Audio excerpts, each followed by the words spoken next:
Not that they don't know what the words mean. Yeah, they know what the words mean, but it doesn't click in their heads that, hey, this is equal to that.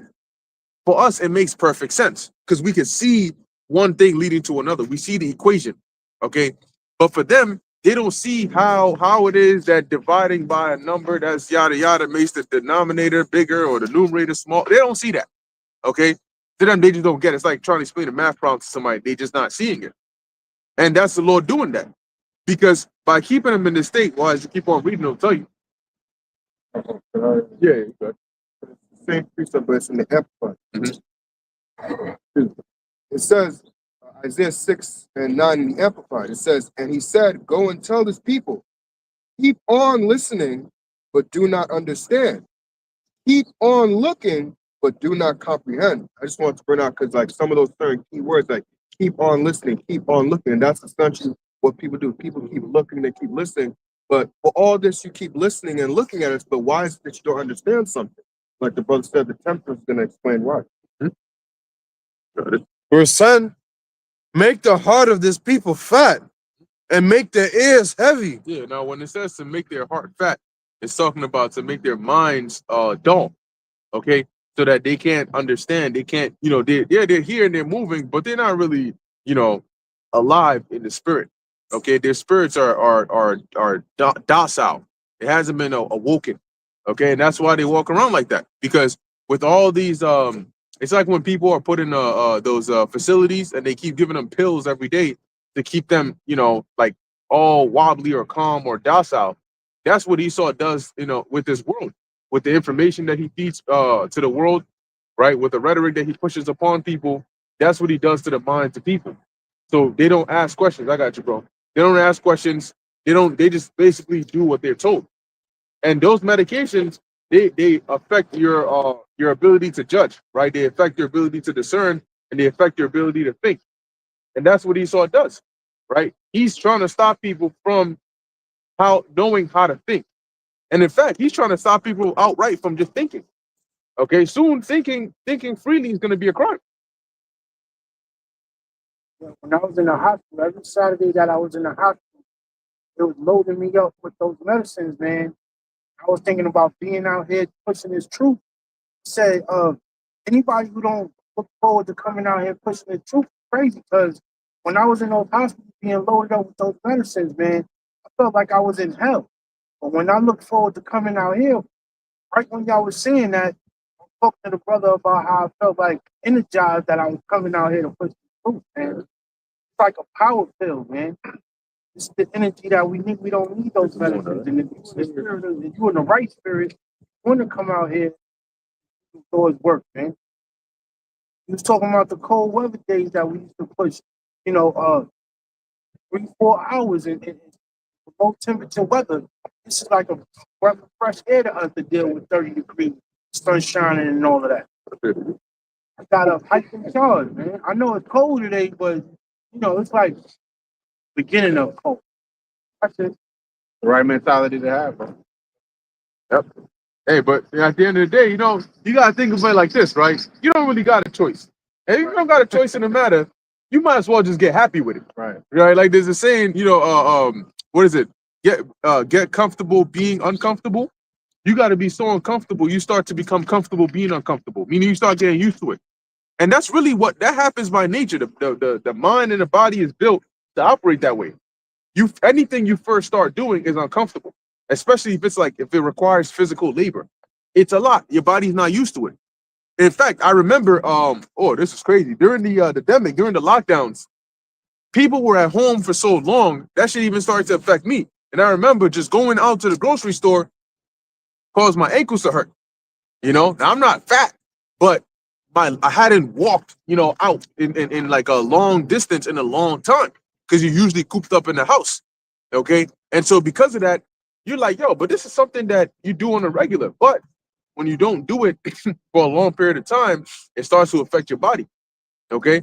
So in this case, knowing that, hey, this is what I'm finna do, the Lord got me up to it. Let me find the best way to do it. Instead of trying to shy away from it and trying to complain every time, just go and face it. You never know. You might like it. And if you if you got the spirit of the Lord is truly upon you, you're gonna like it. Right? It's gonna be something you're gonna own it, as they like to say, right? In the world, you're gonna own it, you're gonna step up to it, and you're gonna tame it. And before you know it, look, things that you're not good at, you don't like. Things that you are good at, you like. But things that you love are things that you might not be good at, but you become good at it. And that progress makes you feel like, oh, you know what I'm saying? I kind of like this. So when it comes to the work of the Lord, you got to keep in mind that there is no greater reward than what we're going to get for what we're doing now. This is look, all hell is going to break loose regardless. That's going to happen, right? Whether you're in in the truth or not, it's going to happen. Your only way out is by doing what you're doing now. So if all hell's going to break loose regardless, why not do the thing that's going to deliver you in that time versus just sitting on your ass just to get hit in that time? Somebody have that? Hey, this is a purge. It's a purge for you to come out here. But you finding your spirit. Right, right. You're doing something that your spirit not used to doing. Like when athletes, they take ice baths. You ever saw an athlete get into a bath with a bath full of ice cubes? Well, at first it sounds scary and it probably sounds like it's going to do your body harm, but it's actually doing your body a benefit. Yep. You come out and you're doing your body a benefit. All right? When you're professing the word of God, you speak the gospel, all right? The Lord put that spirit on you to want to come out here and do it. Get the purge, man. You purging your spirit of that old ways, which is being at home, looking for something to get into, some dumb stuff. This is a whole exercise for your mind and your body, man. You need to get into it. That's something in Romans. Romans 10 and 13. Whosoever shall call upon the name of the Lord shall be saved. And how then shall they call on him in whom they have not believed? And how shall they believe in him of whom they have not heard? And how shall they hear without a preacher? Yeah, when you go into that word preach, it basically means to prophesy. And that's one of the powers of prophecy, is that, as the brother said, if you know that it's coming, then you will prepare. But the problem with these people is that they don't know. Right. Or if they have been made aware, they just rather be ignorant. So the power of what the Lord gave us is vision. When you have vision, you can see things coming ahead and then prepare. Right. So these camps that set up, the men of the Lord, is like an igloo in a blizzard. If you out there in the blizzard and you see a nice warm fire inside, you're gonna run inside of it. Right. But if people can't, if they don't have the vision to see what's going on, then they don't know. It's likened unto the strong tower. In a storm, you need cover, you need protection. You will run to that tower. You see? But we have the vision. That's why the prophets were called seers, because they was able to have that vision ahead of time. At one point the prophets were called seers. I think that's 1 Samuel, the 9th chapter. All right, so us having the vision, it starts with the belief, the fear in Yahweh Ba'Shem Yahushua of knowing. The Lord puts it in your mind to see, well, this is coming. So now, what manner of person are you to be in all holy conversation and godliness? So that's why. How would they believe unless the Lord sent somebody to preach it? Mm-hmm. Yeah, I saw this video, as you mentioned in Vision. I saw this video. Now I think it might have been a commercial, but it was basically a short clip. And you got this guy, he like a little black jacket or whatever, and so he's just walking in the neighborhood, and he's doing things to people that initially may seem like he's harming them, right? And I forgot what a couple of them were, but like, for example, he may be walking, you'll see a couple people there, and he just pushed this old man. He just goes and he pushes the old man, and the old man is holding flowers and shit. The old man falls down. He's like, hey, what's up with you, man? Why the hell are you pushing me like that? And then there's another part. So he what? They see uniforms right after. Yeah. But I'm gonna get to that. You can't spoil it. So and then he pushes the old man, and then there's a scene where he's going, and then he sees these kids basically they're playing soccer. So the kid kicks a soccer ball and then comes out the crib, and he sees the kid coming. He puts his leg out, he trips the kid, and the kid falls face first. Boom! They're like, "Yo, this guy's a menace. What the hell? He just going around hurting people in the neighborhood and shit." And then there were a couple of them like that. But it turns out, like, basically a few seconds after, it would be like the old man he pushed with the flowers, a car basically just swerved off the road and just ran into that whole flower shit that he was standing at. And literally seconds after he was pushed out the way, and that's how he survived. So they started off with the initial reaction of like, oh, what the hell? And then they realized, oh shit, if I was still standing there, I would have been cooked. And the little boy, basically with the momentum he was going with, he was gonna run into the road to pick up the ball. And right after he tripped and fell, there was a car that just came full speed and basically ran over the ball. So had he been there, he would have been run over. So just like the brother was going into with vision, it seemed when the scriptures say a prudent man perceiveth the evil and hideth himself, sometimes the actions seem erratic before the actual, things that you're preparing for come. In fact, they even showed you an example of that in Leave the World Behind. When they saw that dude packing up his truck with mad like water and provisions and all those things, they're like, yo, why this guy? Oh yeah, he always does that. He always does that. Okay. And then shortly after that, guess whose house they went to? Talking about, I'm a useless man. I'm useless without my phone and shit. And you're gonna have a lot of people admitting that. Look, now a dude like that, he wouldn't have admitted that in the corporate world. In the corporate world, he got money. He's powerful. But in the real world, which we live in, you're not powerful. Your money, in actuality, is just numbers in a phone. That's all it is. All right. If you lost your phone and ended up in a remote island somewhere, you lose everything. Okay. And so, back to the point on vision, really it's the the mercy of the Lord for showing us ahead of time what's about to happen. Like they show you in them, they made memes about it, but whenever they have like Edomite that's about to do some negativity in the school, and he tells that one friend that was nice to him, listen, you should go use the bathroom right now. And the guy's on some like, no, I don't got it. He said you should go, he opens the bag of it, you should go use the bathroom right now. I'm not asking. So the dude sees, oh yeah, I gotta go. And he gets up out of there, and before you know it, ta-ta-ta, he sets the shit up. But you thinking in your mind, like, damn, like, even though he just lit the shit up, I'm glad he told me beforehand. Like the angels when they came to Lot. They lit up that city of Sodom and Gomorrah and the 5 cities, but he was glad that they forewarned him about it. See? But you know what? It takes faith. It takes faith, just like it did with Abraham, but the name I'm looking for is Noah. It takes faith like it did with Noah. It takes faith like it did with Lot. Because I think it was Lot's sons-in-law that basically mocked him when he went and told him, like, oh, okay. So I guess that's what's gonna happen, right? and guess what happened to them? They turned they burned with the city they were in. So going back to the title, there's no room for error. And the angels, they get mad when you show lack of faith. Like John the Baptist's father. When he basically questioned the angel about what the angel came to tell him, he said, basically he told him, like what I'm supposed to, the Most High gonna send me here to come lie to you? Man, shut your ass up. And after that, he couldn't talk until his son was born. Them angels, they don't come to play. Look at what the angel did to Habakkuk. The angel's instruction was, take Habakkuk to go feed Daniel. Habakkuk is out here like, all right, well, hold on. Let's deal with logistics right now. All right. Babylon is a faraway country. And I don't even know where Daniel's at. Even in Babylon. If I was to get into Babylon, I can't get there tonight. But if I was to get into Babylon, where am I find him? You telling me go feed him in the lion's den. That's like if an angel came to you today and is like, yo, go feed a brother in Alaska. He's in an igloo somewhere. You're like, what? Feed him with what? You know what I'm saying? I just made my fine ass dinner. It took me 3 hours to make, 6 hours to prepare the lamb, 4 hours to prepare everything else.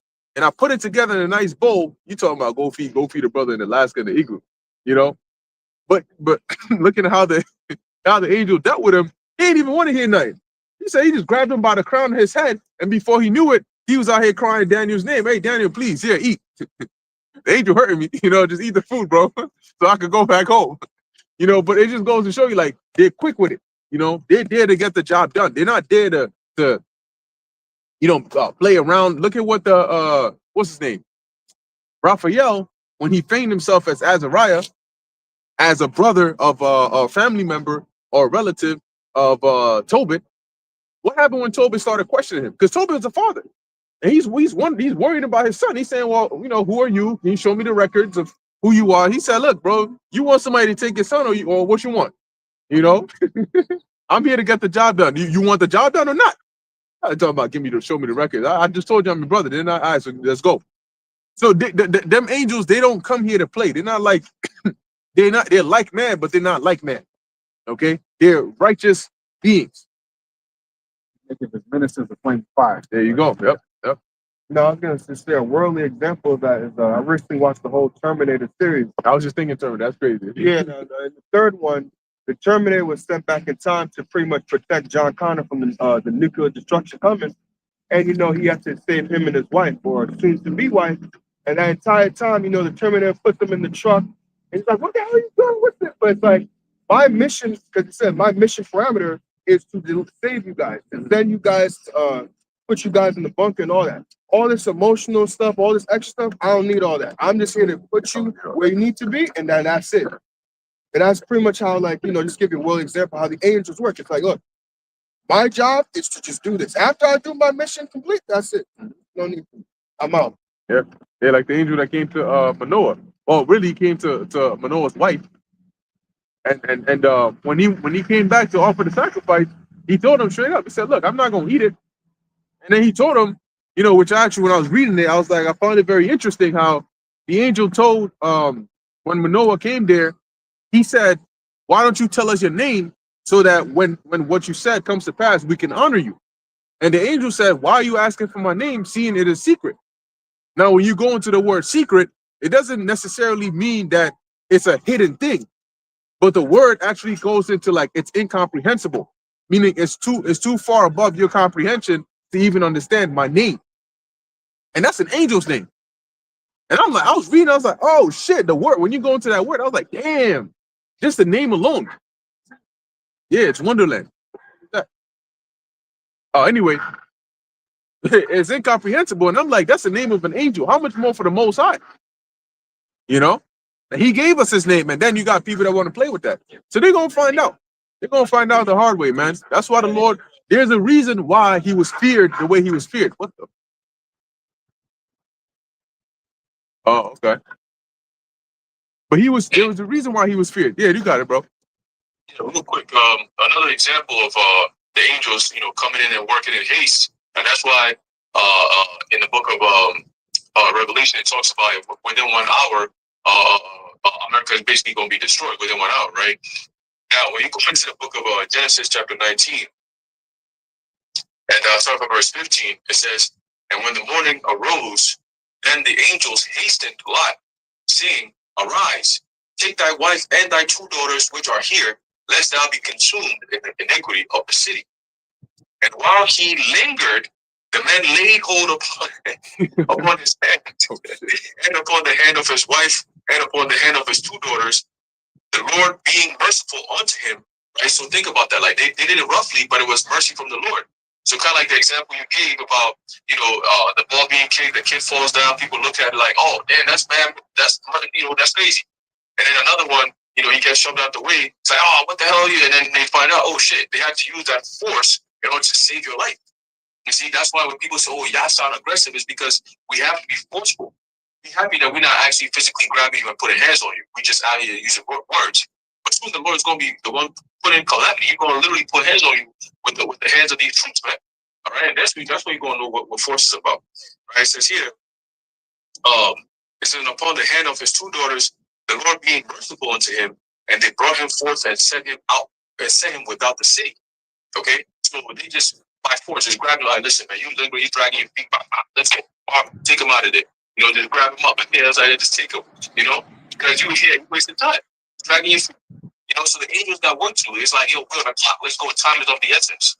So it's like there's no room for everyone. You in that kind of mission. You know what I'm saying? Like this got to be like a quick, straight to the point. Like you got to bum. You out of there. Clean work. There ain't no trace of nothing. You just out of there quick. You see what I'm saying? And that's how we got to go. All right, because the angels. All right, we are angels in the flesh. Right, so it makes sense. We may come off a little abrasive or aggressive, and that's because we have a mission to accomplish, man. We ain't here to sit around and joke around and sit down and have talks and no. We're here to deliver a message and that's it. All right, you got it, bro.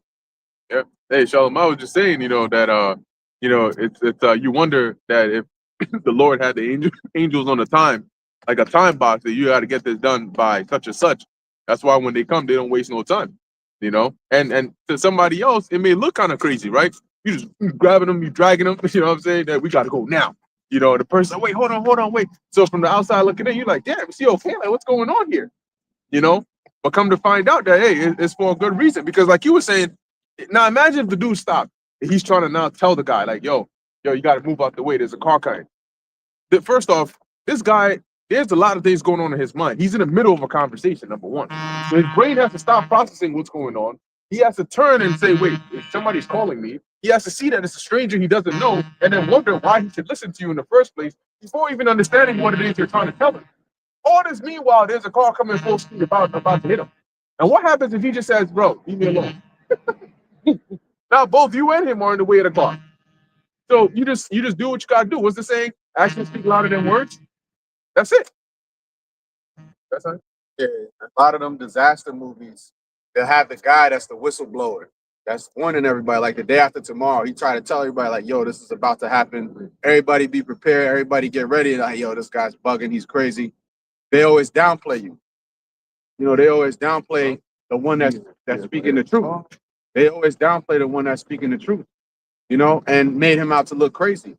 But the frantic nature of that person should cause you to at least question and say, damn, all right, something about you. Like when Noah was preparing that ark, he meant straight business. And everybody looking at him, instead of mocking him, they should have considered, even if they had their doubt, they should have at least considered, like, yo, all right, man, what are you really talking about? Like, explain it to me. And even though he did, but they just had that block because they weren't given the vision and the belief. Right. But you are out there, you Jakes out there that's seeing us do this week in, week out.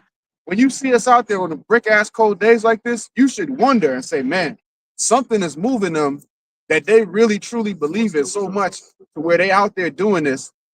And there's a fiery spirit in them to do this, even in the brick is cold of winter. What do they know that I don't know? All right. That's what you should really think about.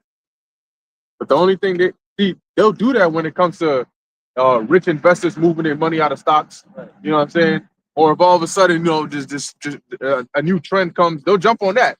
Oh, why is everybody doing it? I want to do it. But they're not going to consider these things like you were saying because they're not prudent. The scriptures in that same verse, it says, but the foolish pass on and are punished, right? So the foolish are oblivious to these things. They're ignorant of it and willingly at that. You know, they're willingly ignorant of these things. It's not like we're just keeping a secret to ourselves. We're telling them openly. We're making it plain upon the housetops that, hey, you know, this is what's coming. Get right, get right, get right. Well, you know what? We got to focus on us because technically by coming out here and teaching you, we're still focusing on us. We're trying to have the Lord deliver us. And we understand that even for us, there's no room for error. Look at Moses. Yeah, we talk about how great Moses was. The Lord, you know, he was a man of the Lord. But what did the Lord do to Moses? Moses didn't make it into the promised land.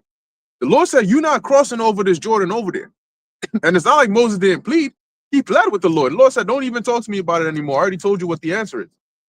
Now you wondering, damn, Lord, like, shit, that's like, you literally said that's the man that you deal with, you know, face to face. And over his what? His disobedience. And it's not like he just did it out of nowhere. He was provoked. But he was still disobedient to you, even for that split second out of that emotion, out of wrath. And now look at the consequence for that. So that's how the Most High operates. That's why there is no room for error. You can't, what does the Yahweh Shai say? Say not to the angel it was an error. I think that's in the scriptures. Might not have been Yahweh Shai who said it. But say not to the angel it's an error because we have a greater burden on us because we know what to do. We know right from wrong. So we're not ignorant, okay? Our eyes have been opened. So now if you end up doing something that you're not supposed to do, the Lord gonna look at you like, what happened here? It better be a good ass excuse because you have everything you need in order not to do it. Now you may say, oh Lord, I just so happen to be here, and so why did you end up there? If you knew that this was possible to happen over here, why did you go over there? Don't the scriptures tell you to flee from sin as from the face of a lion? Now, let me put you in front of a lion right now. What would you have done? Would you have gone into a lion's den? No, who in their right mind jumps into the lion's den at the zoo to go and find out, you know, how funny the lion is? Then when you get your ass torn up, you crying to the Lord like, Lord, there's a lion chewing me up. That's how you sound when you go to the Lord with these dumbass excuses. Because he's going to look at you like, okay, you live all the way over here on Front Street. The zoo is 10 miles away from you. You're calling me from the middle of a lion's den in the zoo that's 10 miles away from you, saying there's a lion chewing your ass. And you know, Jake, they're not gonna say where they at. They're just gonna say, Lord, there's a lion attacking me. Now, how did the lion come find? Did it leave the zoo? No. You know, I just so happened to end up at the zoo. What were you doing at the zoo? Well, you know, I was chilling, and then one of my friends dared me, so I jumped into the lion's den. See, that's the part they ain't gonna say. But once you finally get to the end of it, you find out, well, nigga, I might just leave you in there, have you lose a couple limbs. You know, lion play around with you a little bit, bite off your balls or some shit. Now I take you out. So really, there are no excuses. Yeah, there are no excuses. So, you know, and you gotta have that in your mind, and that's how the Lord operates. He looks at all these things, the things that you don't consider. That 441. That's it. That's that 441. But the Lord looks at all those things. So you got to keep that in mind. Yo, if this is possible, let me not even jeopardize it. That's the key word. Don't even jeopardize it. We're way too close. Look, anytime you get tempted, just think in your mind, we're way too close. We're way too close. Let me not jeopardize it. It doesn't matter what what it is, because what Satan is gonna do is he's gonna come harder. You know, he's gonna throw them tricks at you. He's gonna throw them tricks at you. He's gonna throw whatever it is that he's trying to get you with at you. You're gonna wonder, this ain't never happened until now. When I actually wanted it to happen, it happened, and now all of a sudden all these things are coming over here. Yeah, that's because he's trying to blind you from how close you are to the finish line. Imagine you running a race. I got you, Haran. I saw you moving your hands over there. You know, you running a race, and here it is in the beginning of the race, you in last place. Ain't nobody even looking at you. They're just like, hey, boo, stop running, get off the track. That's Satan trying to discourage you so you stop running the race. Then what happens is you start running, you start speeding up, you get to the middle point of the race, and you start catching up. You moving up to second place, first place. Now people are chanting and supporting you. And now all of a sudden, as you about to get to the finish line, now there's fine shit on the right, fine shit on the left. People that was booing you on the right, and they all trying to, yeah, 600 flash you and shit. And they trying to get you to do everything but focus on finishing the race. And it's right in front of you. But the second you look over here, because you know what happens with the human body, if you're not looking where you're going and you don't have good balance, you'll trip. So you look over here trying to run and your legs tripping across, and now you're on the floor. And now everybody done run over you. Like Simba and the Lion King. Got stampede all over your ass. And now you wake up with shoe stamps on your face, you know, and you wondering how you ended up in last place when you were 5 centimeters away from the finish line. That's how Satan works. That's it. You got it, bro. Hey, God, I got a quick precept here. This is a book of Ecclesiasticus, chapter 10, and verse 1. It says, a wise judge will instruct his people, and the government of a prudent man is well ordered, right? And as you mentioned about how, you know, as leaders, like you gave the example of Moses, as leaders, you can't really afford to be going off, especially when it comes to breaking the law, all right, being a criminal, or in this case, being, committing sins, right? Because the people follow what you say, what you do. You the king, you the leader, right? You the head. So basically, you're supposed to have a structure where everybody can follow and be on the right path. That's why the Apostle Paul said, "Be followers of me as I am of Hamashiach." In other words, you follow me as long as you see me following Yahushua, because that's the directive. Like that's, you know what I'm saying? That's what we got to be, right? That's how we got to be.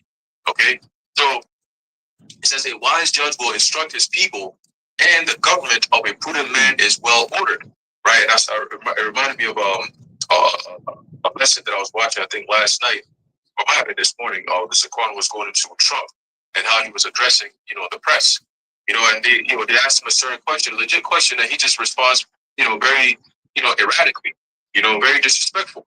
He goes, "Oh, you're a stupid person. You're very stupid." I'm like, damn, what the fuck? Like that's how he's talking to people now. And it says, verse 2, as the judge of the people is himself, so are his officers. And what manner of man the ruler of the city is, such are all they that dwell therein. So we talk about how eventually America is going to turn into anarchy, is going to turn into a lawless state. That's because you have people who are in power that don't believe in the law. Okay, not only just the American law, right, the Constitution and so on and so forth, but the biblical laws.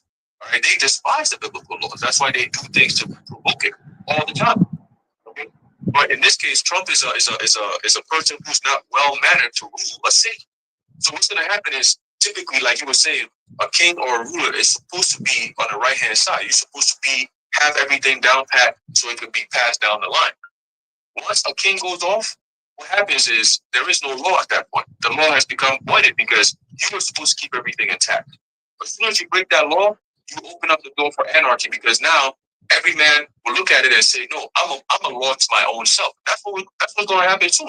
It tells that in 2 Ezra 15 where it says, "They shall not regard their kings nor princes, where at the cost of their actions shall stand in their power." That simply means every man is going to be a law unto himself. I'm going to take laws into my own hands and do what I got to do because clearly we live in a city where our own company committed crimes against us. They're breaking the law quite literally openly. And they say, no, we don't care about it. There's nothing they can do about it. You know, like breaking the Fourth Amendment, right? All these different constitutional so-called rights that people believe that they had, they're just out openly, just blatantly, just disrespecting the fuck out of it. You know, so freedom of the press, right? Freedom of communication, freedom of movement, all these different things they could shut down in the state of emergency. We've gone over this many, many times. But again, the point is, once the leader breaks the law, he opens the door for anarchy. And that's what you're seeing right now. When you're Trump, when you're president and breaking laws just outright like that, and there is no checks and balances, eventually it leads to a point where people start to revolt. When they start to say, yo, F this. We're in a state of lawlessness anyway, right? This guy is not keeping the law. Why the hell should I keep the law? They're breaking all the laws left and right. Why the hell should I keep the law? So fuck that. We're going to be anarchists out here. We're going to be lawless. We're going to be wild out in the streets. We're going to do what we got to do to survive and take care of ourselves. Okay, so that's what you're seeing right now being played out. And that's what happens when you don't have the true judges on earth to judge righteous judgment. Okay, to go according to the law and judge the earth and the inhabitants thereof according to the scriptures so everybody could live. But now you have a situation where judgment must come so that the same thing can happen, so that then everything could be rebalanced again. Okay, so this is a necessary step. People got to suffer. People got to die. Everything got to be reset. The great reset, yes, it comes through by way of fire.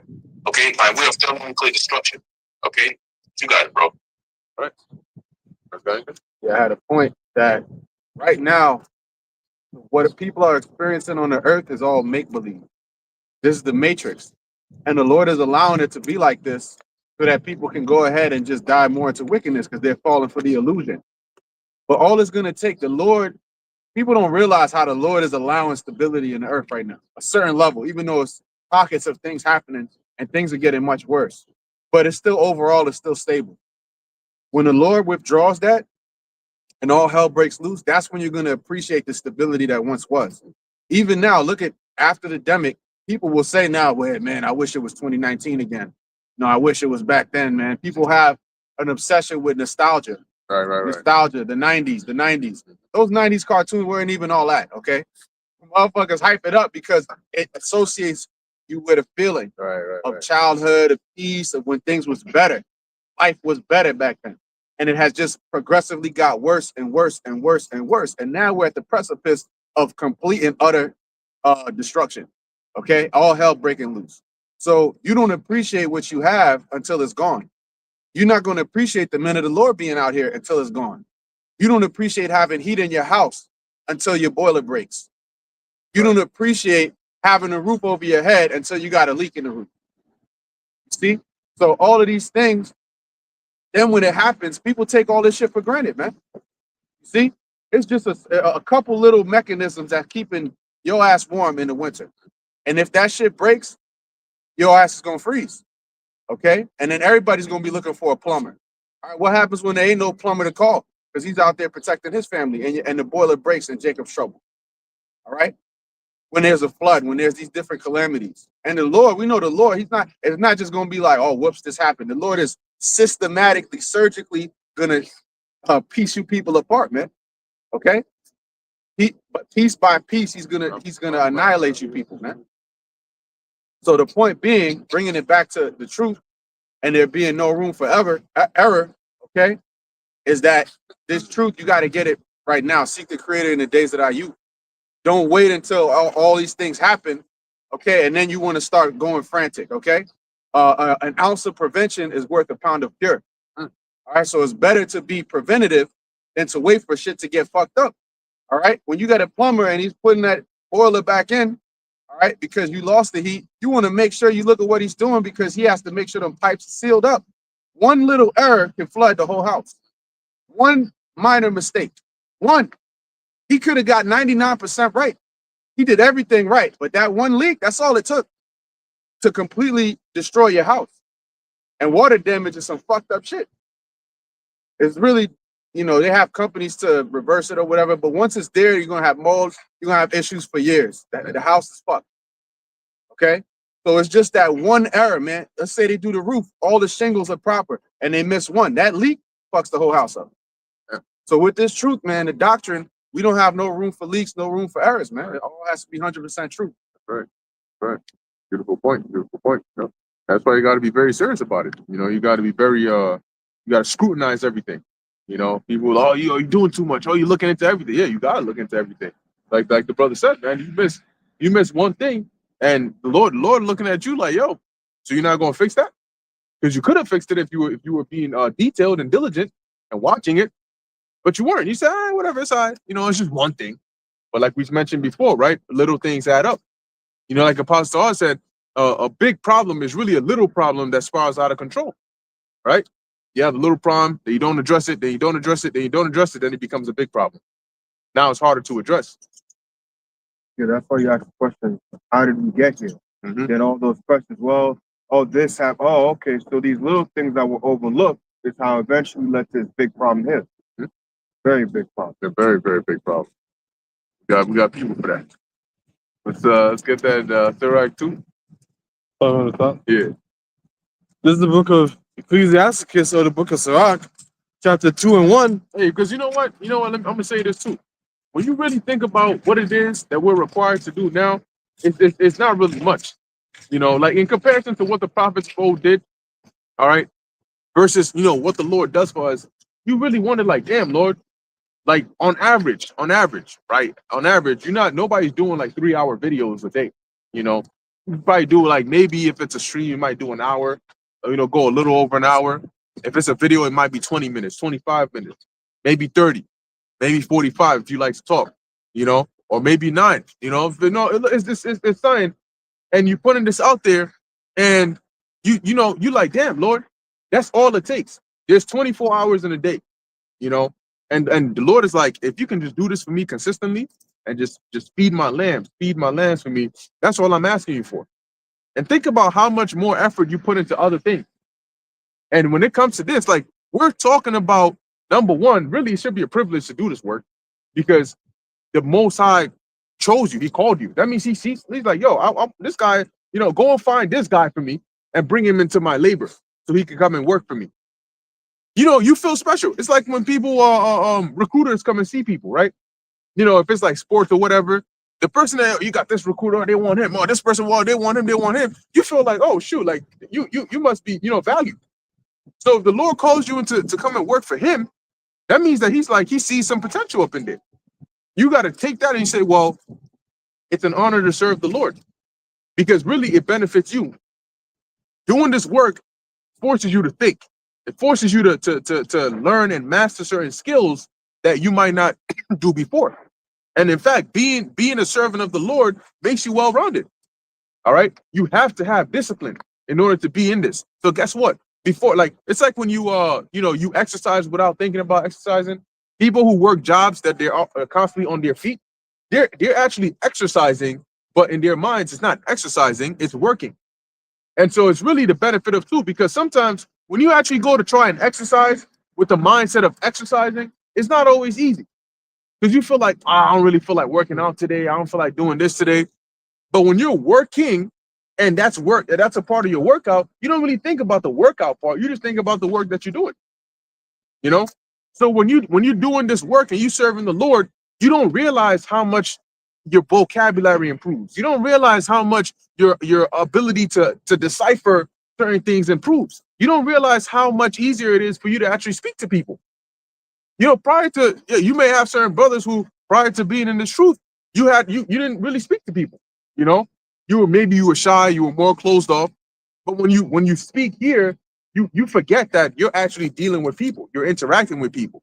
You got to learn how to speak. You got to learn how to convey your thoughts. You got to learn how to understand. You got to learn how to deal with people. In this truth, it involves a lot of people management, because you're dealing with people. right? You got to learn how to control your anger. You got to learn how to control yourself. There's a whole lot of things that come with this truth that you learn. Sometimes you learn the hard way. Sometimes, you're able to pick it up on the fly. And when you interact with people in the world, you're different now. But you don't even see the training that this gives you. Because all you're focused on is, all right, if it's for the work, I'm going to do it. And I'm going to keep doing it. I'm going to keep doing it. I'm going to keep doing it. And before you know it, it's putting you on a much higher level. So, like I always say, serving the Lord is really serving yourself as well. Because in serving the Lord, he's giving back to you by making your life better. You got in order to be a servant of the Lord, you got to be on a certain level. That level puts you on a higher level. It makes you a better individual. From the diet, from the things that you eat, makes you healthier because you're not eating these abominable foods. It keeps you safe because you're out of trouble. You're not trying to put on any appearance of evil. You're not doing anything superfluous. You're not doing anything out of pocket. And it makes you trustworthy. It makes you a stand-up individual. Not because of the person, but because of the Lord. You're not going to go and sleep with a neighbor's wife, not because, she's not into you. No, because you fear the Lord. So you see how serving the Lord fixes everything else around you. But people that don't serve the Lord, they don't see that. Learn about a lot of different things, like the brother was saying.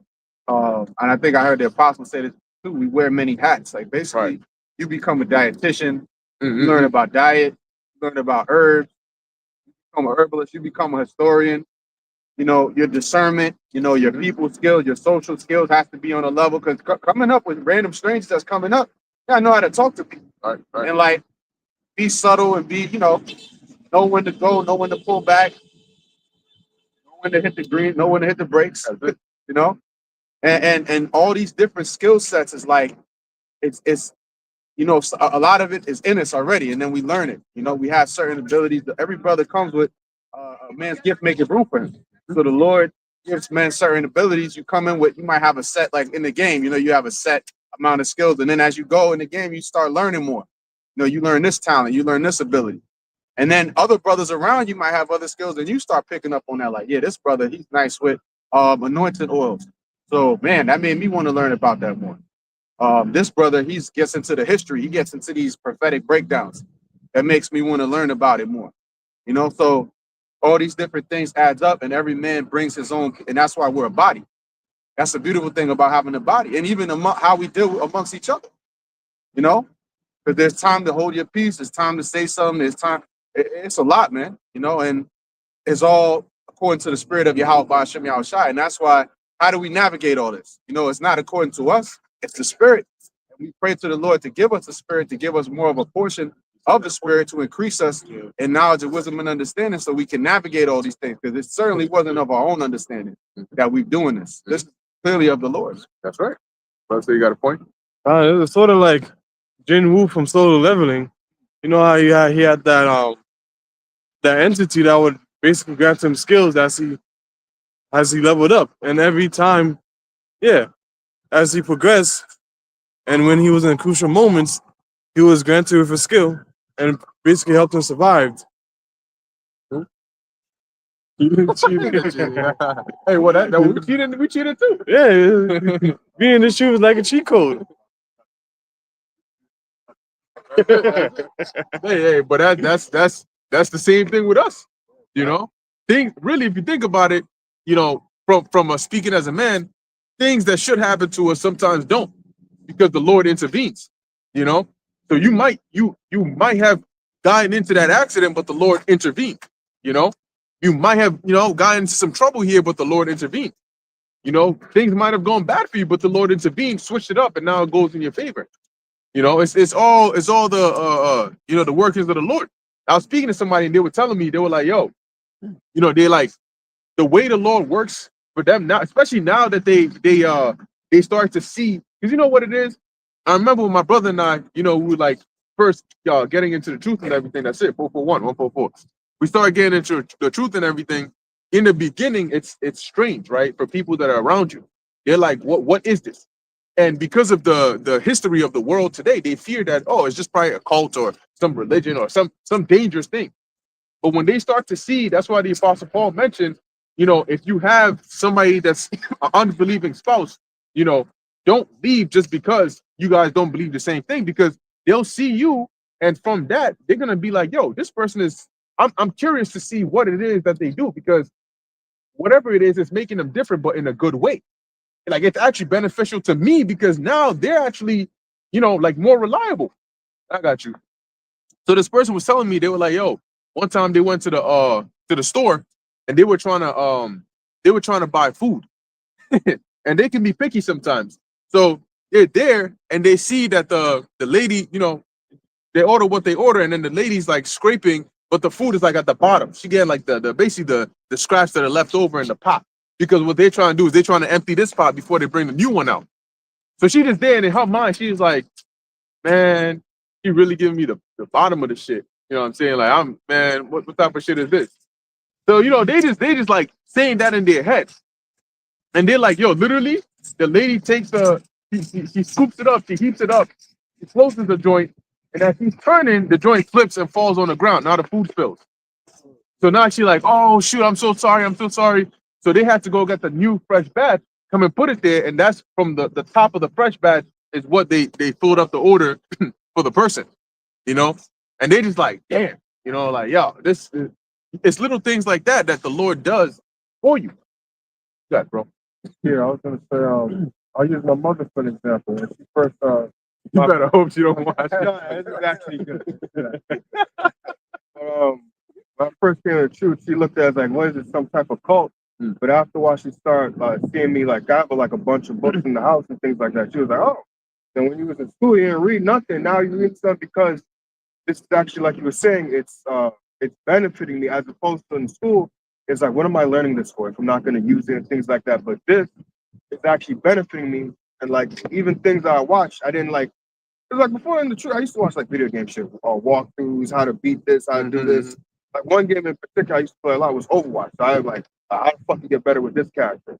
But then the truth, I watched certain historical videos, about them, like Kings in general, things like that. Oh, yeah. I even watched then other videos like how to talk to people. Because I know brothers may say certain things, they even friends, but this face you see right here is not appealing to people. Right, this very stoic, serious face scares people. Right, brothers may say, "Oh no, you put no." To people, I know they see this like this nigga right here. Watch him. So I already know. So I know that okay, this face, the voice, and how I talk has to be like, okay, all right, it's cool. Because how he looks, it makes me feel like he's about to do something. But when he talks about, oh, it's cool, yeah, it's very like, oh, him, yeah, it's cool. And he's very polite and everything. So I have to learn how to talk to people to like just pull them down, because they see me, but like sometimes people see me. I had to deal with even in high school. Sometimes people be afraid to approach me like, yeah, it's like, You all right? yeah. So it's like, Crazy. yeah, so it's like, yeah, everything cool. I gotta chill out, or like, I gotta talk to you a certain way to make you at ease, so you don't make me uneasy. Hey, well, that's good though. Like in the right setting, because there's some areas where you don't want people want to approach you. You want people to look at you like, yeah, all right, I'm gonna just not talk, not go that way. I'm gonna cross the street the other way. And sometimes you want them to cross the street the other way. Like Apostle said, there's some people that you see and you push the elevator close button. You know what I'm saying? And you just hope they don't catch you in there, because then is like, he said one time he did it, and the person caught the elevator time and came up in there with him. And he's like, yo, so you trying to close on? He said, yeah, I try to close on you, nigga. I want to be here with you.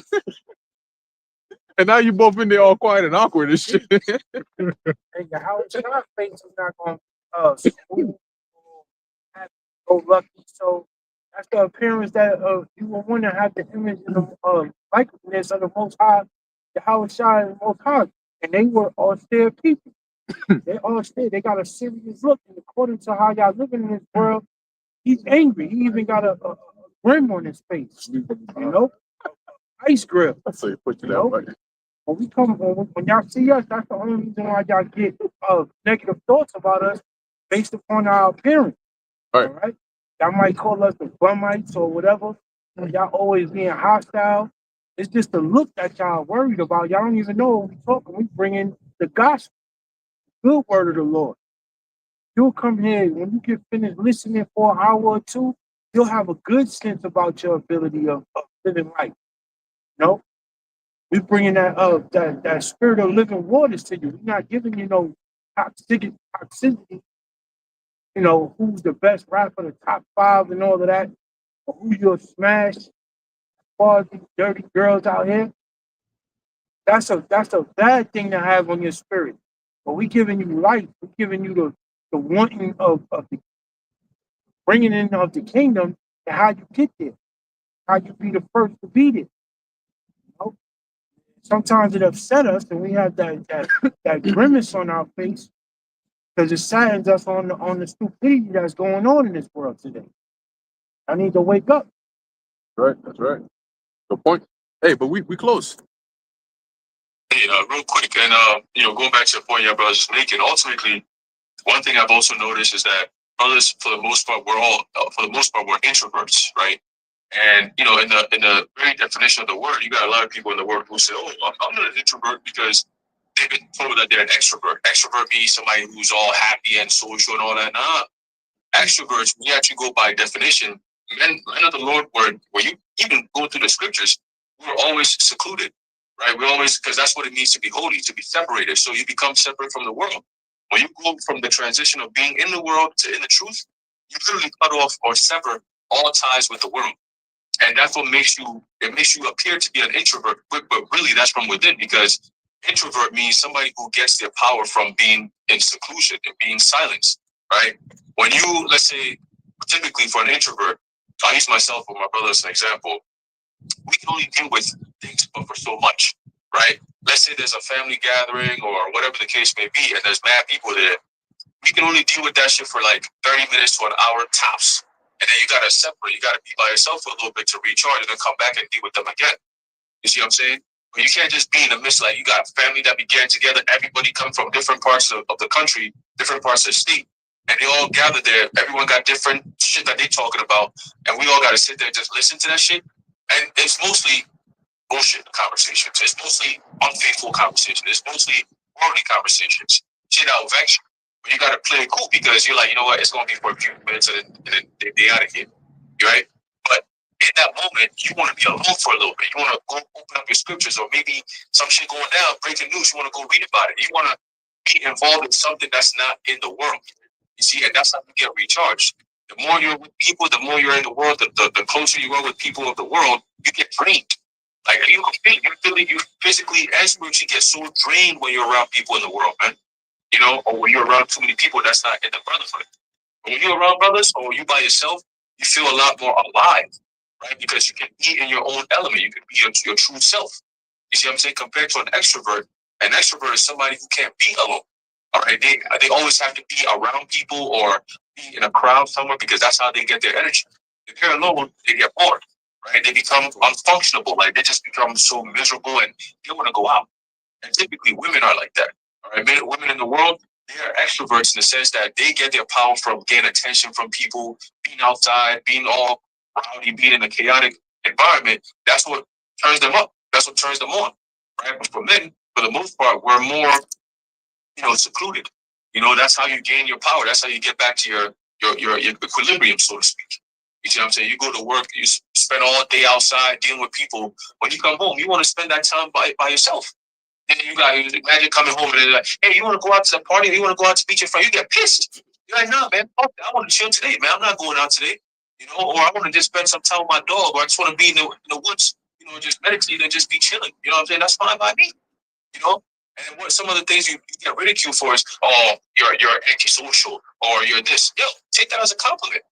Because why the hell I want to be around people who are always wicked, draining my energy? Like, fuck that, bro. You know what I'm saying? I want to be more at peace. You are at peace when you're in a chaotic state. I'm not at peace when I'm in a chaotic state. So we're going to be on two different playing fields. I'm not about to sacrifice my sanctity and my, mental well-being just because you think I'm corny for not wanting to go out. That's all right. I think you corny for wanting to go out all the goddamn time. What about that? Right? So it's just the little understanding, but all of us carry those similar traits, right? That we want to be left alone. If we had it our way, fuck all these people, man. That's just how we look at it. You know what I'm saying? When you got to go outside, you're like, oh, man, I got to deal with these people. Like, that feeling, bro, man, we can't wait for that to be over, man. All right, I believe there's a word for it. Like, people that don't like people. I forget the, There's a word for it. Antisocial. Nah, there's another word that's like you dislike people. Like I forget the name. misanthrope. What's that? Misanthrope.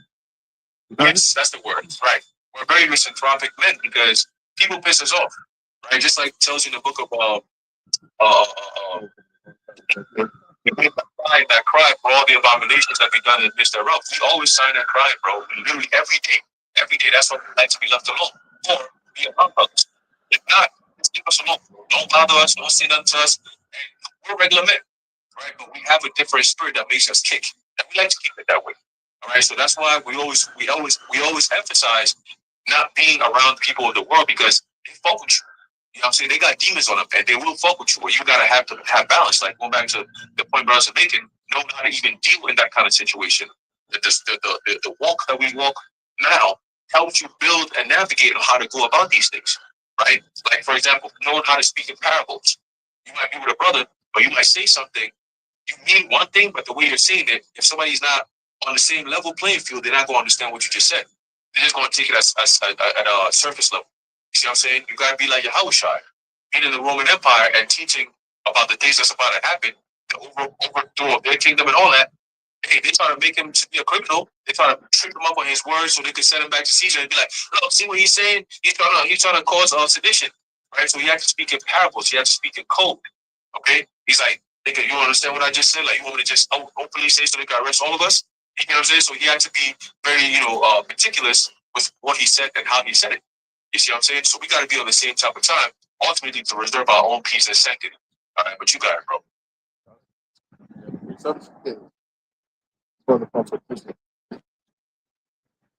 First Timothy chapter 2, verse 2.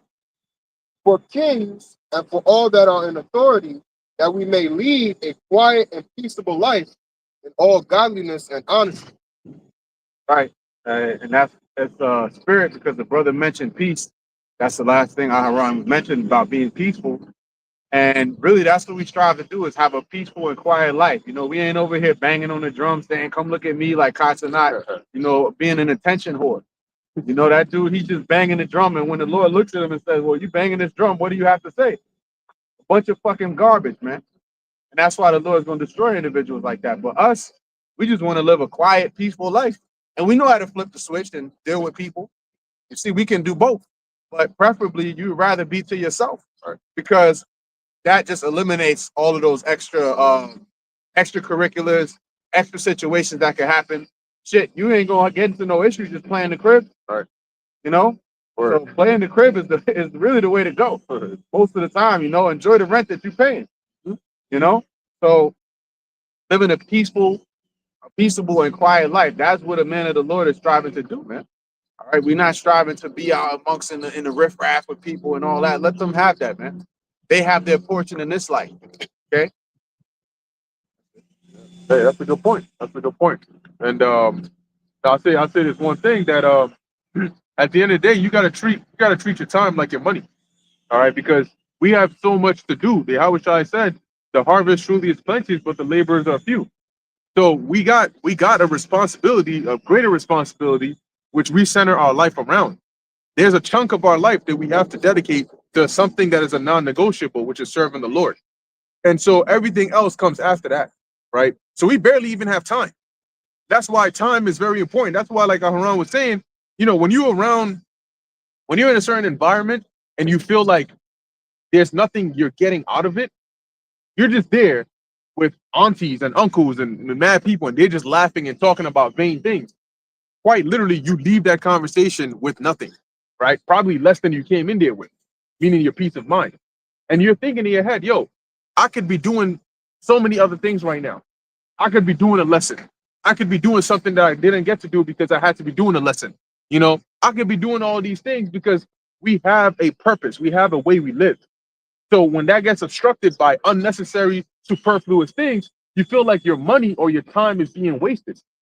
Now, nowadays, I consider my time worth more than money because money you can get back, time you can't.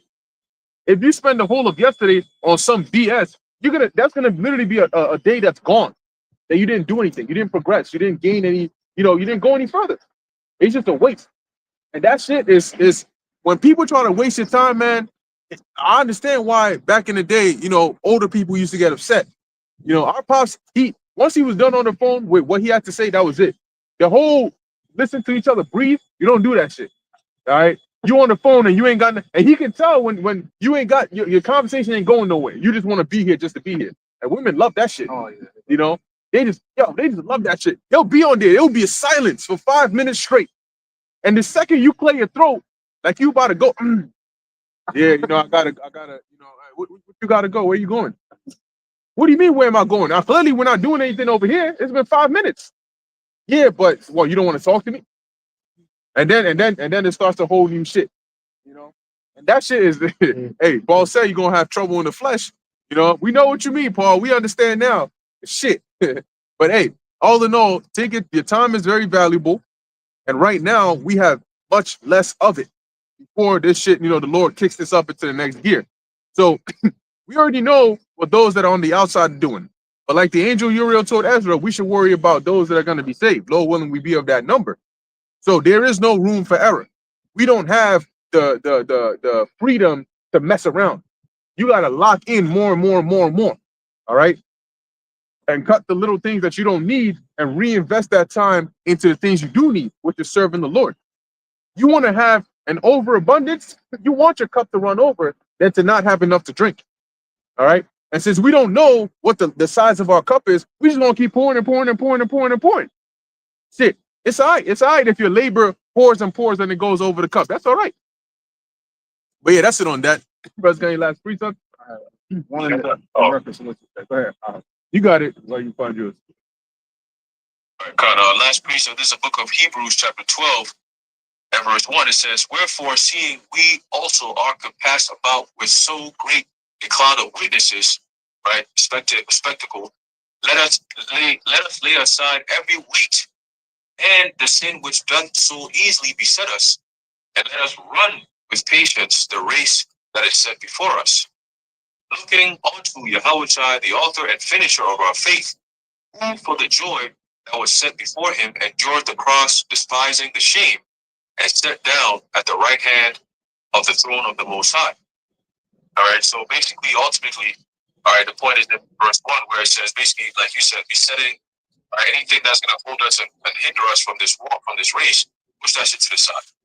Keep your eyes single and focused, and then just finish strong. You have no room for error, right? And if you fall out or something happens to you, understand that it's your own doing, right? But if you follow what the steps are, what's been laid out, you just follow the blueprint, you're going to make it. You're going to be good, all right?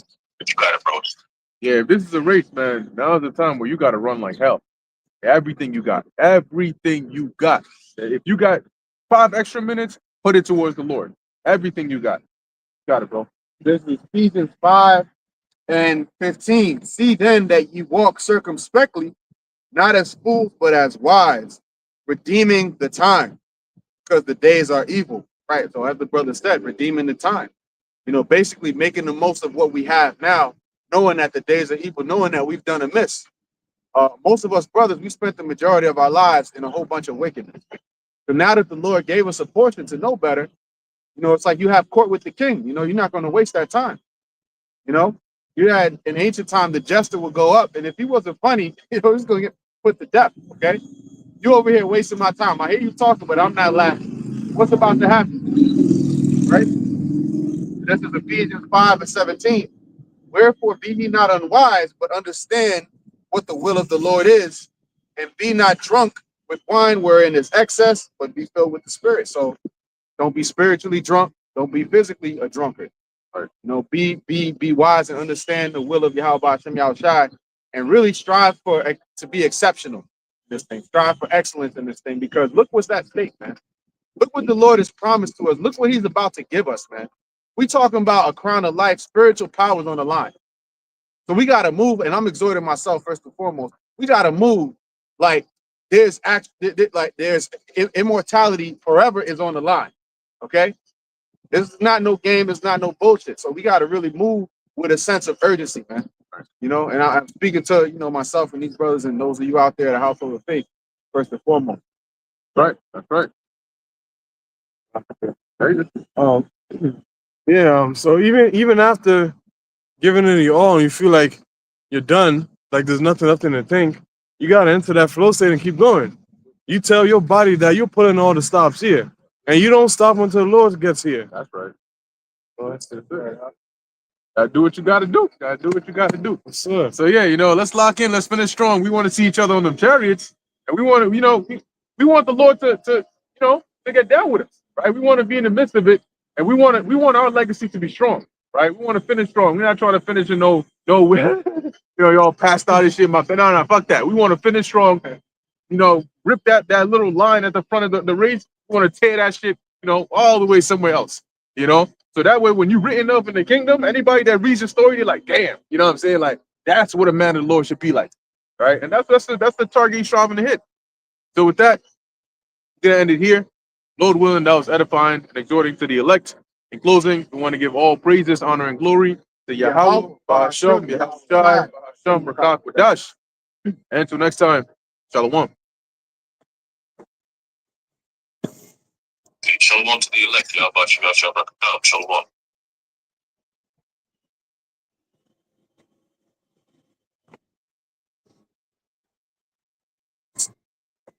All right, let's roll. That's it.